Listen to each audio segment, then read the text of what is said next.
Welcome to the Clear to Send podcast, a podcast about wireless engineering, where we educate you on Wi-Fi technology, talk about design tips, troubleshooting, interviews, and the tools. Here are your hosts, Roel and François. Hi guys, this is CTS, Clear to Send number 111, and I'm here this week with Roel. Hi Roel, how are you? Hey everybody, welcome to this new episode. So this week we're going to talk about WLPC, do a little recap of what happened about 2 weeks ago at the conference. Yeah. Just before we talk about it, a couple of news this week in wireless. So the WNP announced the date for the upcoming Wi-Fi Trek conference and the location. Actually, we already had the date, but they announced the location. Mm-hmm. So it's going to be in San Diego, California. I know, Roel, you're familiar with this place. Yes, very familiar. I've lived there for 10 years, so I'm glad it's going to be in my home state. Yeah, and so they're going to have and tacos. Oh yeah, and good weather. Yeah. Fantastic weather, hopefully, right? In October. Yeah, I guess we'll see. So it's taking place in October. Training will be held from the 14th to the 16th, and the conference from the 17th to the 19th. We've included a link to the Twitter announcement, so you can get all the details from the Cellular NP. And then we have a second piece of news from Radwin. Roel? Yeah, sure. So Radwin, they're doing millimeter wave mesh wireless at 60 gigahertz. They just announced this at Mobile World Congress in Barcelona, and this is basically competing with the likes of Ciclu, who's been doing 60 gigahertz, 70 gigahertz point-to-point or point-to-multipoint. And the interesting part of this is that they are partnering with Facebook on this. So this is the Teragraph 60 gigahertz multi-node wireless system. And with Facebook, they're going to deliver this at a low cost. Right now, I don't know what that low cost is, but it's supposed to complement Metro Fiber. But it'll be interesting to see how we can connect multiple different locations with 60 gigahertz and getting gigabit speeds over wireless. Yeah, that's an interesting topic. Yeah, we should deep dive more in the upcoming weeks, but we should do an episode like as you were just going to say, do an episode on point-to-point or 60 gigahertz gigabit wireless connections. All right, so that was this week in wireless. Let's now talk about WLPC. So WLPC took place about 2 weeks ago in Phoenix.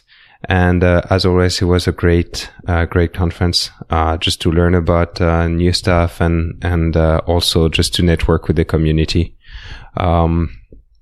So the conference is organized by Keith Parsons from the Wireless LAN Professionals.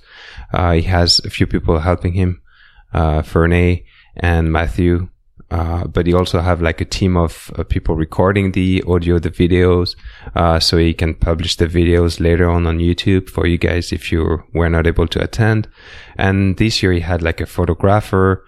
Now we're taking pictures during the different talks. You could have a headshot.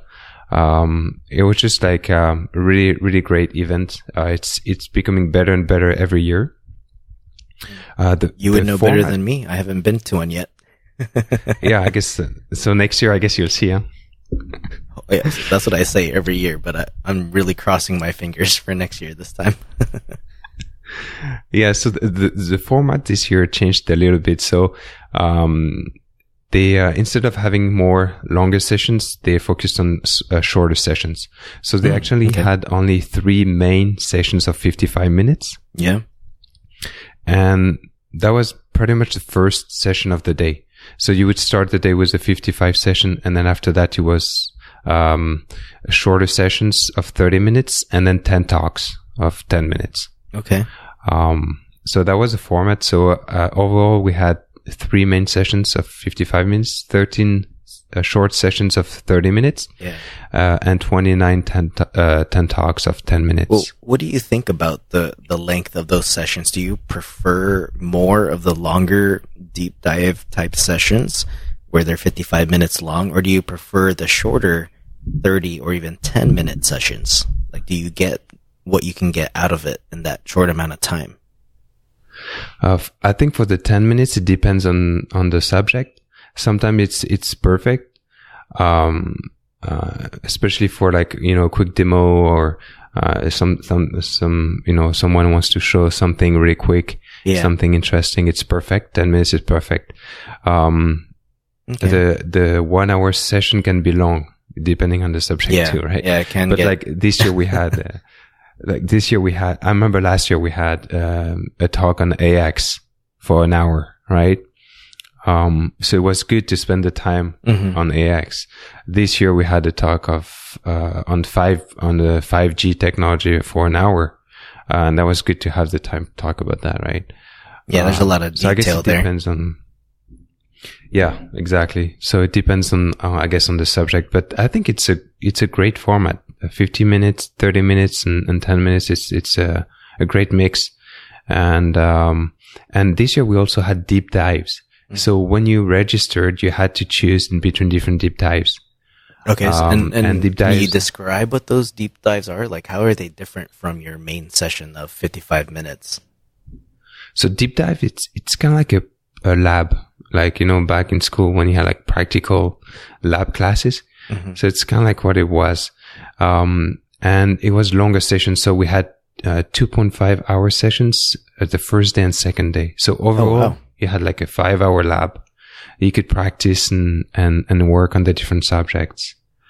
And then, how when you go to the WLPC conference is notorious for the bag, the giveaway bag you get when you register.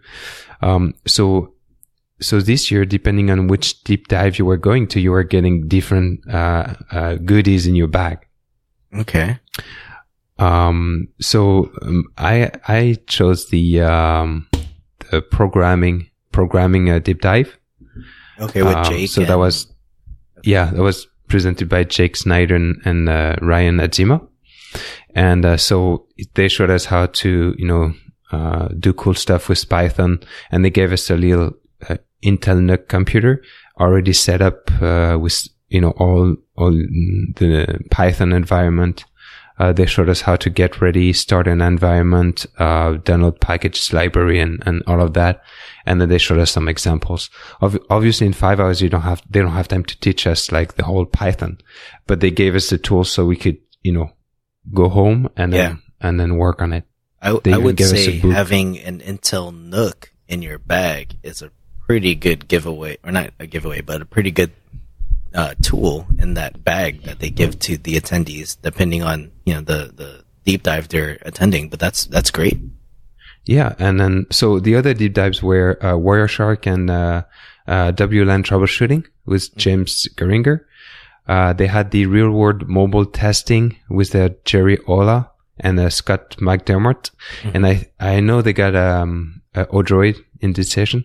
They have a new version of the Odroid, which is a little smaller, and with the latest version of the OS with all the good tools that Jerry developed.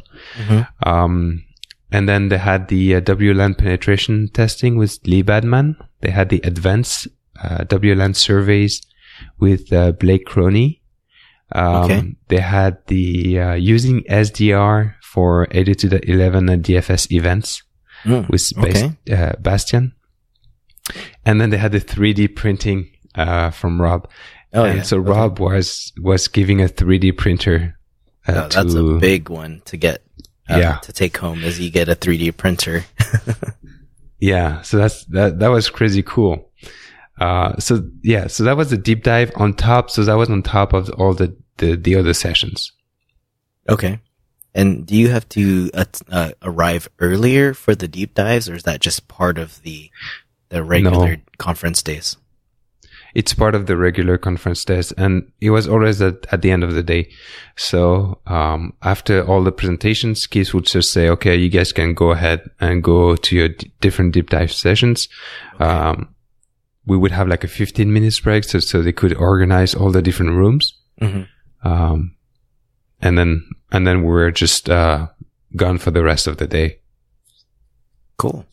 Well, so it was pretty what cool. were some of the, I guess, what was new in the topics for this year, like the trends and the discussions of wireless this year? Because before it was always a lot about design on the previous from the previous videos that I've seen coming out of the conference. So what is it this year that's different? So this year we had the trends where some of them were new, some of them were just like kind of like the continuation of last year or 2017. So we had talked on 802.11ax with the new APs coming up this year. We had talked on AI and machine learning. Okay. Right. So for instance, we got a talk from Bob Friday from Mist. Obviously he, developing an AI intelligence and machine learning takes time and takes quite a large amount of it's hard things to configure their AI and machine learning. It's not an easy topic to tackle. Yeah, exactly. So he was just explaining us the journey of what they're doing at Mist. Very interesting if if you just want to understand the whole AI, and I think AI is it's gonna come back in the wireless industry more and more. We've heard Mojo Networks, Mist talking about it, Cisco more and more. So, and I think we'll hear other vendors as well. Okay, so we're going to start seeing more about AI and machine learning coming from other vendors as well, not just from the ones we've always been hearing from. I think so. I'm not sure, but I think so. If you know stuff, Roy. I'm only thinking that other vendors will start, following these other smaller guys into AI and machine learning. Yeah, for sure. And then you have also companies like Nyansa. They do AI as well, right? So, and then we talked about dual 5 gig APs. Not as much as last year, but it was still around. We talked about programming this year. So more people show like demos on what you could do with programming to help you to do the job. Okay. So some real world examples of what you could do with programming or with Python in your day to day. Yeah. And then not only reporting, but other tools you could use to make your work easier or faster, less repetitive and more efficient. So we talked about Ekahau templates. We had a talk on SSH from Brian. Yeah. So yeah, that's more talks on the tools we use and how we could use them more efficiently. And do you think as a network engineer in wireless, is that where it's going? Do you think that's what we really need to start focusing on in the future? I think so too. You don't really think about it every day, but I attended a deep dive on Python, and then they gave us a book called Learn Python the Hard Way. And it's pretty much exercises after exercises showing you how to learn Python. Maybe we can do another episode on that later on, but I've installed a couple of applications on my iPad, and I can do it from my iPad. And it's, and the more I use it, the more I'm just thinking, I could do this in my day job. What are the possibilities here of using Python? Okay. You get all sort of different ideas. And then you just want to do a script for everything. So I think it's going to help us a little bit in our jobs. Maybe not for everything, but I think it's a skills that we will need in the future. I don't know. Even kids now program. So people younger than me are doing much better than I am, and as far as automating some common tasks. Yeah, exactly. So, I think it's a skill that we'll need in the future. And we have really good, talented people in the community that are willing to help us. And then, the more mind you get to it, I'm sure the more application we'll see coming up. and people will share them with the community, and then it's gonna benefit everyone. Okay, cool. Yeah, that's great to hear. And then we heard about IoT Ready APs from Mojo. So I think that's going to come too. Or maybe more and more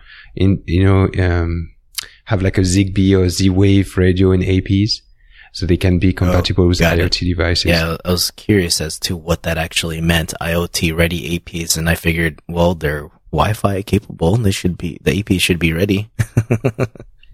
Yeah, I'm not really heavy on the IoT space. Yeah, I'm not really. I don't have much, home automation stuff at home. I recently bought a lock though, IoT lock, and it's a Z-Wave compatible. So yeah, that's how it connects back to the IoT hub and everything.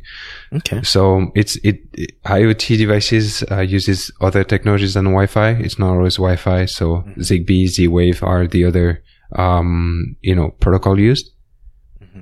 And Bluetooth as well. And then, so they're trying to have radios that can talk all the different languages, I guess. Okay. So I think it's interesting. A lot of good stuff for this upcoming year. Awesome. And then, so if we talk about the future a little bit, and the different talks that we're talking about, what's coming up in the future in terms of the whole wireless industry, not just the Wi-Fi industry, but the whole wireless industry. The talk we had on 5G from Peter Thorncroft was really interesting. Okay. So it was just a presentation of 5G, what 5G is, and 5G is actually not a technology. It's just like there's a group of different technologies. Yeah, and it's not that wireless. will work together. Yeah, it's everything combined together, basically. Okay. And so on the wireless side, you could use different technologies like LAA, LWA, multi-fire, Wi-Fi, and they're not too sure which one will be used, by cellular carrier, in the future. They're still deciding which one will be used.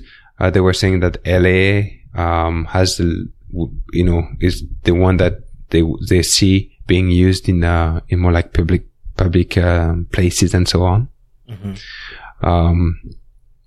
But yeah, this talk was interesting because I was talking about the future and how 5G could replace everything in the future. So it could replace your standard cellular connection as well as your internet connection at home.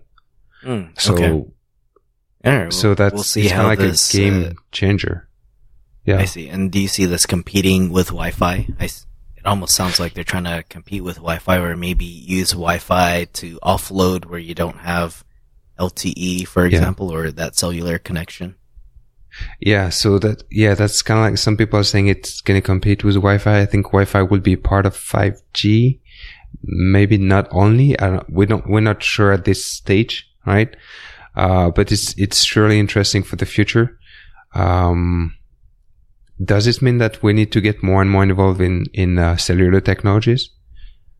Not too sure. I'm starting to ask myself. You might just need to be aware of the technology and understand it. But yeah, it just makes me wonder, like in 10, 15 years, if our job will be the same, right? As a Wi-Fi engineer. Yeah. You're thinking maybe there's some sort of convergence that's going to happen where wireless and cellular technologies kind of combine together to provide a better experience. Because that's what I see is maybe seamless transition between cellular and Wi-Fi and vice versa. Yeah, exactly. Well, in clients nowadays, we have in devices, we have cellular chip and we have a Wi-Fi chips, right? But we don't have much communications between both, except if you use, Hotspot 2.0 and Passpoint, those technologies. So I guess we'll see in the future, but if we see more and more devices coming up with cellular connections, that might be, a transition or something. I'm not too sure. It's exciting to see how we're gonna how it's going to go. The development of all this technology takes a lot of time, so it's not going to be tomorrow. And then all the devices that need to catch up to this technology and actually be able to utilize it. So it's the same problem that we have in Wi-Fi, but I think with mobile devices, cell phones, we see that actually transition faster than we do on the Wi-Fi side. Yeah. They do stuff better than Wi-Fi for sure. The roaming and stuff like that. It's just different technologies, right? So I think the takeaway from this presentation was just to understand that 5G is not one specific technology. It's just like, it's just a big picture. Mm-hmm. And then we could be using different technologies within the 5G. So LAA, LTU, LWA, multi-fire, Wi-Fi, and so on. Okay. So very interesting presentation. So all the presentation we're talking about will include the link to the YouTube playlist where you can find all the videos from WLPC, so you can check them later. Yeah, I think they're all fully uploaded now. I'm not too sure because I was trying to find one very interesting I'll talk about later that I couldn't find. So I think it's almost all of them are uploaded. So, but yeah, keep an eye out for the YouTube channel. And if you want to go back to the previous years, you can also check the Wireless LAN Professional YouTube channel and go back and listen to the previous years. Another interesting topic was WPA3, right? Mm-hmm. So we had a presentation from Heather Williams. She's involved with the Wi-Fi Alliance to work on the improvement of WPA2 and WPA3. There were a lot of stuff she couldn't talk about. Like we didn't get any, deep dive technical details on what WPA3 will be. But she talked about the high level of what will be new. And first, before WPA3, she talked about WPA2 and the different enhancements. So, 802.11w, will become mandatory. This is a protection of the management frames. The crack mitigation will be mandatory as well. And then for the WPA3, she talked about three main components. The first one is called simultaneous authentication of equals, or SAE. Mm-hmm. And this is pretty much to protect us against stupid passwords. Yeah, everyone using super weak passwords as their security for their enterprise network. Yeah, so she said it's not going to, protect us against dictionary attacks, but it's going to protect us against, weak passwords. Okay. Second one is opportunistic wireless encryptions, OWE. And this is to protect the OpenSSID. So it's not going to be an OpenSSID anymore. There's going to be like a Diffie-Hellman exchange between the AP and the client, but this will be without the user, the user putting in a password on anything. No. So that will be like happening behind the scenes automatically. So for the user experience, it's going to be an open network, but in terms of security, it's going to be a little bit more. That one I'm actually interested in because a lot of people just use OpenSSIDs and various environments for obvious reasons, because you either have visitors that come by all the time and you don't want to limit them or prevent them from getting on easily with the security measures that are sometimes fairly complicated in some environments with or without the staff members that have the expertise. But yeah, I'd be interested in seeing how this one plays out. Yeah, this one is interesting, and I'm actually looking forward to getting more technical details. But that's just the engineer talking. And then the third piece of WPA3 will be the WPA3 will be the device provisioning protocol, DPP, which will be used for IoT devices to get on the network. You know how sometimes IoT devices don't have a screen or don't have any button or anything. So if you want to provision them, you have to go on your phone, open an app, connect via Bluetooth or something, and then provision the Wi-Fi network. So this will be like a splash page. Yeah, exactly. Or they don't support Flash or anything like that. So that's just a Cellular protocol that will help us to provision these different devices. It'll be built into the WPA3 protocol. Yeah, I think that's WPA3 is going to be a welcome improvement to security. Yeah, when you think about it, security hasn't improved yet a lot since a few years. I don't know exactly, but I know I had this. It's been a long time. I think over 10 years since 802.11i. Yeah, I know I have this. I have the Wi-Fi security timeline on my blog, and I show it to students sometimes, and they're like, "We haven't changed since that date." Like, yeah. So I guess soon I'll be able to update that timeline. And then, so shifting gear and talking about more the community, WLPC, the conference is heavy on community. So, every year we have different talks about,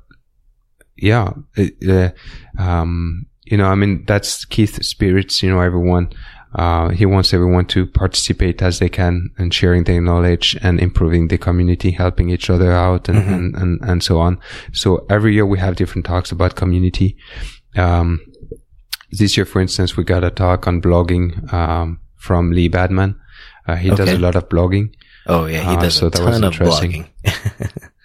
Yeah, he's very talented for it. And, he talks about it, interesting talk. And then talk on, we got a talk on Wi-Fi, on the Wi-Fi Pro Slack group. That's run by Manon Lessard and Samuel Clements. So they run like a Wi-Fi Slack group. Everyone can join if they ask for an invitation, and everyone can participate.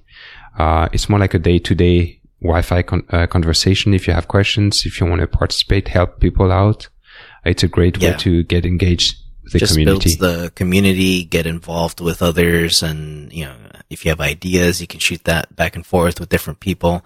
And if you're not part of that Slack group, you can hit them up on Twitter and just request. You yourself have to request this. I don't think they take requests on behalf of somebody else, but just hit them up on Twitter and they'll let you in. Exactly. And then we got an update from the WLA Wireless LAN Association from Peter McKenzie and Mark Ratz. So that was interesting as well. They just released what they call a transparent book. You can go on their blog and check it out.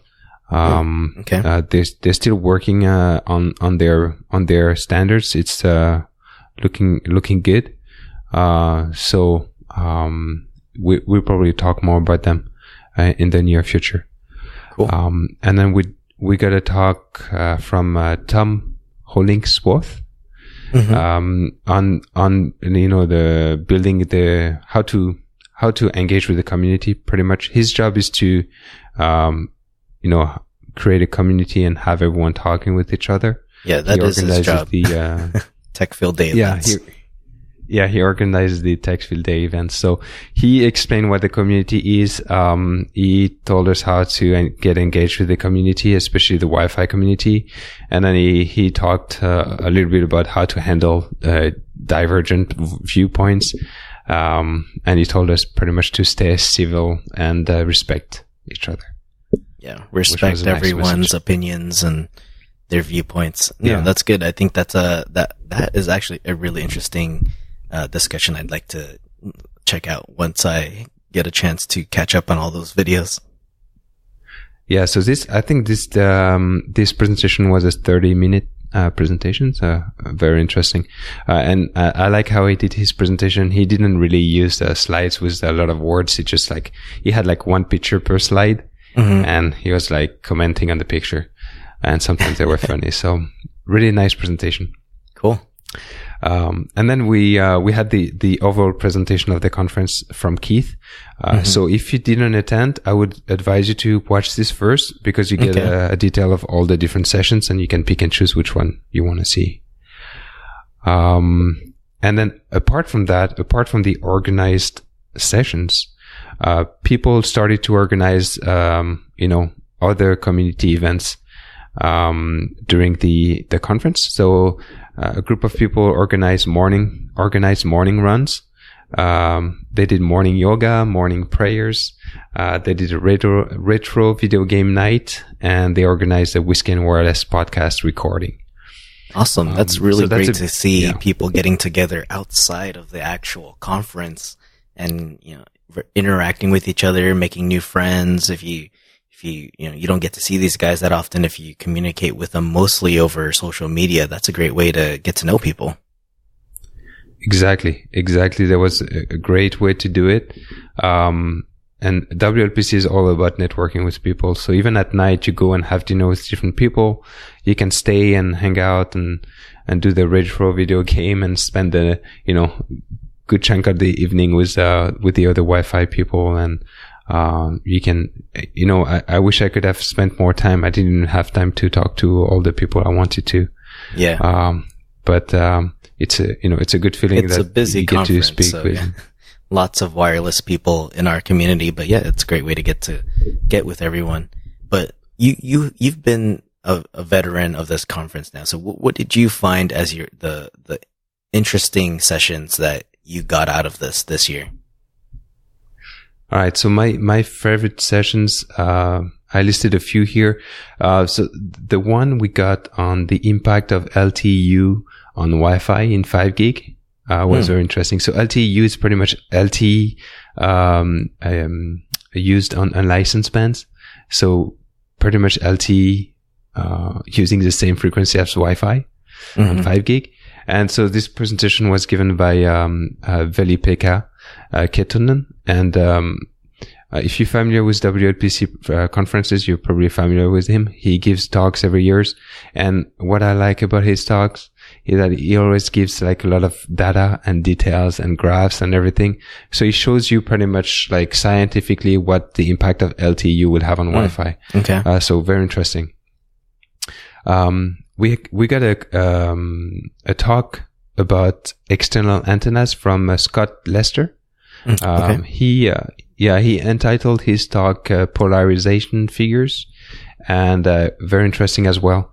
I'm a big fan of external antennas as well, and I try to encourage everyone to use them as much as they can, if the budget allowed. Yeah. One interesting stat from his presentation, he said that vendors 90 to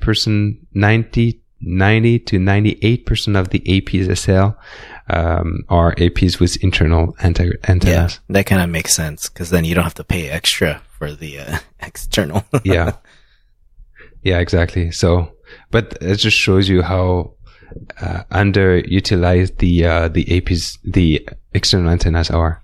Yeah, because I say once you've used an external antenna, you almost don't want to go back to using the integrated ones, because you have so much control over where you're going to propagate wireless.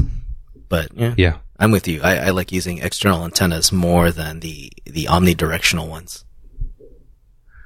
Yeah, so that I like this talk. It was 10 talk. Another one I really liked was the deep dive into PoE by Jonathan Smith. So PoE is kind of like something we take for granted as a Wi-Fi engineer, but I think it's important for us to understand how it works. We can save some troubleshooting time, and PoE is kind of like cables. Like if you don't have PoE, nothing works. So when you do networking, you want to make sure your cables are working. When you do Wi-Fi, you want to make sure your PoE is working. So I found the presentation very interesting. He went through it, and it was a 30 minutes presentation. So it was a deep dive into PoE, the different versions of PoE, how PoE works. Very interesting. Another one that was interesting was the, does it matter what AP you buy from, Wes Purvis from Cisco? Yeah. Okay. So he did different tests. He tested 11N, compared to 11AC, wave 1, 11AC, wave 2. Okay. So this wasn't a talk about what vendor AP you buy. It's about the type of AP you're buying. Yeah. It's not, it's not like a vendor to vendor comparison, even though he had some different graphs in his presentation where he was comparing. But this is about 2 spatial stream or 4 spatial stream, AC wave 1 or wave 2. Okay. Yeah, and you could see the impact of having like the one I found the most interesting was when he compared a 3x3 AP with a 4x4 APs. So just having one more antenna, the same spatial streams, 3 spatial streams, just one more antenna, and you could see that it improves by 10% the throughput efficiency of your APs if you have 100 clients connected to your AP. And he was saying that it's because it's you have a lower retry rate and you can maintain 3 spatial streams easier if you have an extra antenna. Yeah, interesting. Okay. Yeah, so this talk was interesting as well. Check it out. Another one I liked was the challenges in modeling campus. So that was by Vladan Jevromovich. He works for IBWave. He's a RF guru for IBWave, and he pretty much showed us how to modelize a park, an outdoor park, in IBWave. So the trees, everything.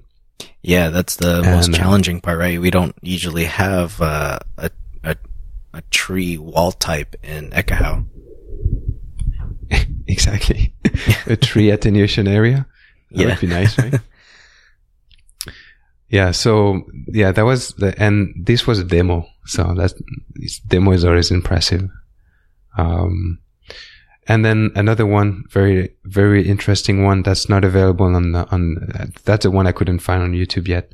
Okay. So we got a talk from Eric Garnell. He works for Apple, and he talked about the airport utility and how you can monitor iOS devices, log everything related to the Wi-Fi, and then transfer it to your laptop, and then run some Python scripting on it.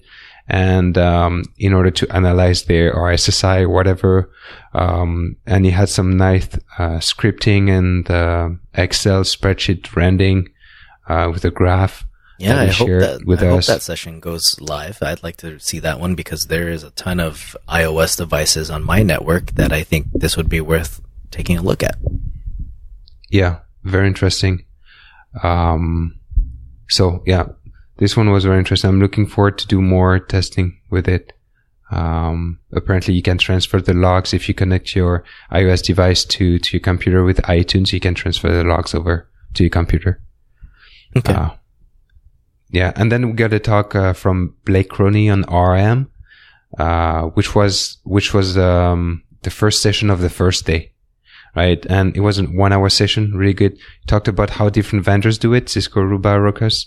I talked about, what to do when you enable it, what type of configuration you want to look at for. And then you talked about what you do once you have it on, how you monitor and everything.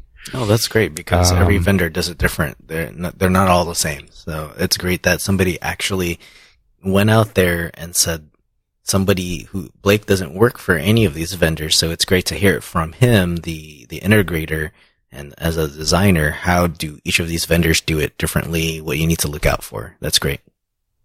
Exactly. Yeah. So he did say that, RM doesn't work everywhere. So he uses it in some environment. It always depends in Wi-Fi, but, he talked about, when you want to use it, what do you need to look out for and so on. So very interesting. Okay. And then to finish with, we got a talk from Steve McKim. We had it on the podcast. I think it was podcast 99. And he talked about his business, wireless internet service provider. So he presented a little bit, more details about his business.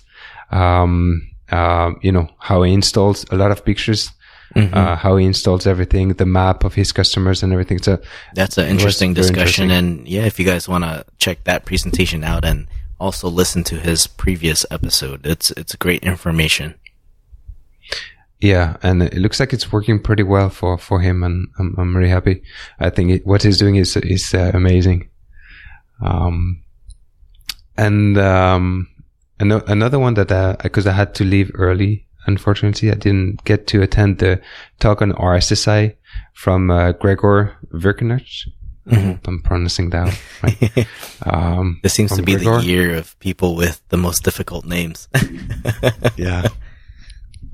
But yeah, I started to watch it on YouTube, and interesting. I like the way he's presenting.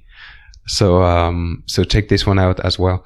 I also presented I did a presentation with Glenn Kate on warehouse Wi-Fi. Mm-hmm. So that was a 1 hour session, presentation on the last day. So you can check that out too on YouTube. And then we got a couple of useful sessions, just sessions on tools, right? If you use Wi-Fi Explorer on Mac, you want to listen to Adrian Granado's talk, because he gives a lot of different tips and, he details all the features. I learned features I've never used from his program during the presentation. I've been using the program for, years now. So yeah, and he updates them regularly too. Yeah, exactly. And like the option that I learned was the shortcut, the keyboard shortcut to filter out the different level of signal you're receiving. That's pretty cool. Okay. Anyway, he has a whole bunch of keyboard shortcuts that I didn't know about that can be very useful when you use the program. And then another talk from Joel Crane on how to filtering and coloring your frame with Wireshark. As well. And I use that coloring and filtering on Wireshark. It's greatly appreciated by Joel and also MetaGeek. I think that's where I was able to download that profile. Yeah, exactly. And you know what? I've used the same coloring in Wireshark, but I've still learned a few stuff from his presentation. So, I'll check it out. Check it out. It's pretty cool. And then we got a couple of announcements. I talked about it last week in This Week in Wireless, but the Wi-Fi Alliance announced the launch of their Wi-Fi certified optimized connectivity. So that was a talk from Ortiz Consuelo. Very interesting talk. You should watch it. It's about time. Yeah. Well, that's actually the second year she's coming to present at the Wi-Fi conference. Last year was the first time she went to the European version of it to present as well. And her presentations are always really good. We get a sense of what they're working on. And, it feels like they're a little bit more engaged with the community, which is great. Okay. And then we got, so I already talked about the transparent book from the WLA, and then Ekahau announced the support of the BLE in their design in ESS, and the upcoming features. So you could drop off a BLE AP and see the coverage of the Bluetooth radio. Awesome. UC did a demo online. So if you want to check it out, you can check it out from the video. And so every year we have, the person of the year. That's a designation that's given to, someone contributing to the Wi-Fi community. And this year, Lee Badman received it. Congratulations, Lee. Yeah, congrats, Lee. And, so Lee, he's the owner of the Wi-Fi queue. Every day he asks the Wi-Fi questions on Twitter. That's a lot of commitment right there every day. I know, that's a lot of commitment. And that's not the only thing he does. He does blogging. Oh, and he does a lot of writing. So could you imagine if we did an episode every day, François? Oh boy. Yeah, no. We'd be in over our heads. Man, anyway, and to finish, I wanted to talk about the controversial topic of the conference. That was the ghost frames. So ghost frames. The talk between Ben Miller and Devin. Are those frames that have died and then are haunting the Wi-Fi environment? That's kind of like the idea. So ghost frame that they don't really exist. That was just the name given to them by Ben Miller. Okay. But the idea is that's something to look at. Yeah, if you have a frame that uses higher data rates than the minimum data rates, which is used for the layer 1 header, you might have frames that are not heard by anything we can measure, right? Okay. And these frames can impact the capacity and contention of the network. So there's a long talk between Ben and Devin on it. Yeah. I would advise you to go and watch Ben's Ben's Miller TED Talk. Yeah. And then read Devins blog. Yeah, Devin created a response based on that presentation. So you guys take a look at that, and I don't know, I took a quick glance and it was a little bit over my head, but if you can't measure it, I don't see how we know that it's impactful.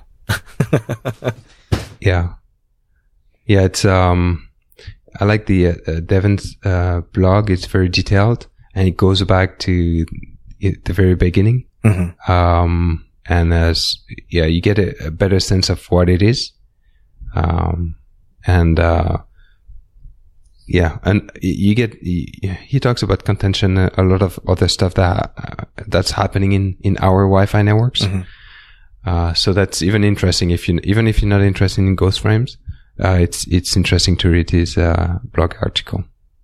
Yeah, and that's a great way to kind of highlight that, because we don't really hear anything controversial that comes out of the conference.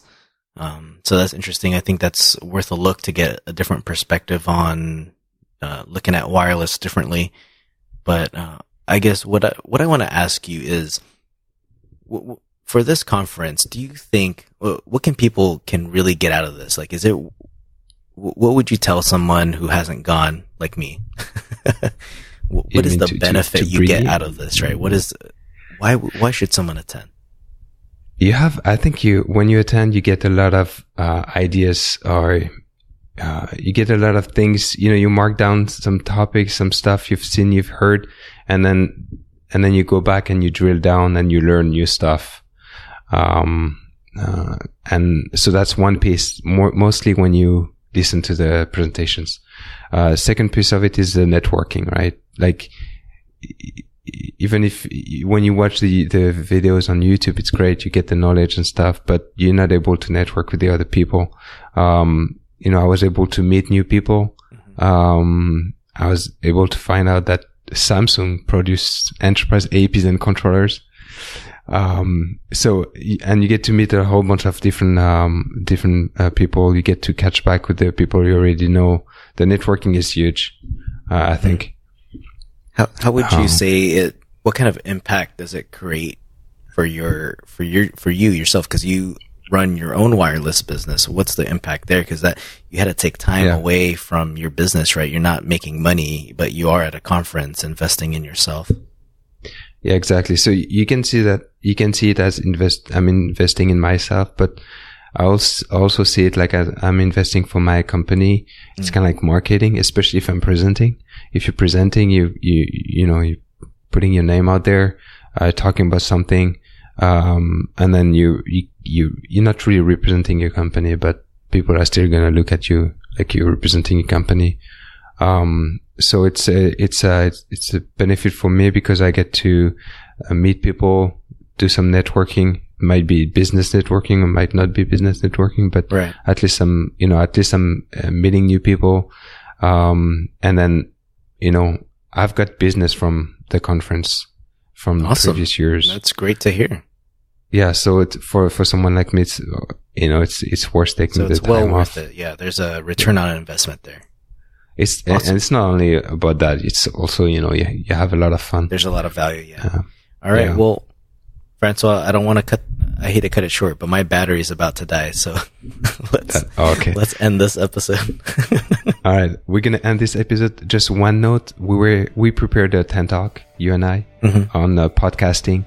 And unfortunately, we're not able to present it at the conference, but we're going to share it with you guys.